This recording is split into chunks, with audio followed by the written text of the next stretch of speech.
We've actually made quite a few, probably well over 100 adaptations to the show, from little things like tightening up transitions to adding some Disney music flavor. Some big transitions. We've replaced one act, which used to be the Stilts Act, with the Icarian Act.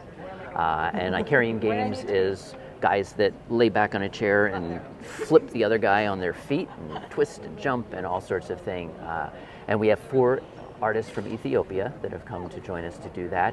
And the inspiration for this act is the fact that Disney animators will use real people, real animals, and things like that when they're creating and when they're drawing. And in fact, with Bambi, they brought a deer into the studio and watched it eat and watched it move and copied its movements and everything.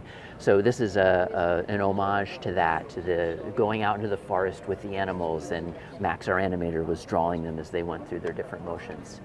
The second one is part of Dream of Colors, which was an act that already existed.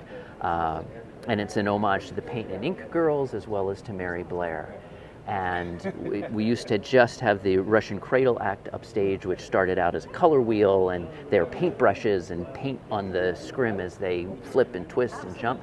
And we've taken the Paint and Ink Girls, and now they're aerial hoops, and they fly and do all sorts of things as an homage to the brilliant color palette that Mary Blair created. We're going through an evolution with our juggling act. We're going to add some more things there. There are a whole lot of little transition things. We'll add a little music. We'll add an extra artist into this number. So I have a list that's that long of a lot of little different things.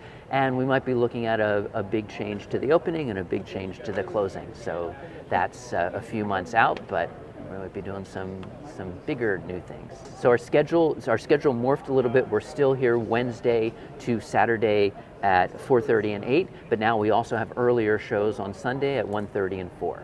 Perfect. Yeah. Can you talk about the name of the Icarian Games? Where does that name come from? Oh, that's a good question. I don't know. Now I have to look it up.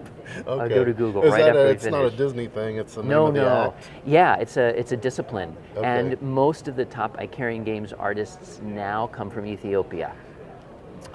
Some from China. There are some good Icarian Games teams in China. But yeah, it's really localized. It's a real specialty.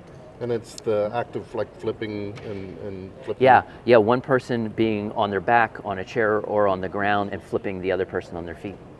And that specifically involves people, because I've seen the act before with tables, but I've never before seen human beings being used. We can call it all Icarian Games. I used to work on OVO, and there they flipped drums of different shapes and sizes too. But people's a little higher level acrobatics. Definitely. That's what we wanted to go for. Okay.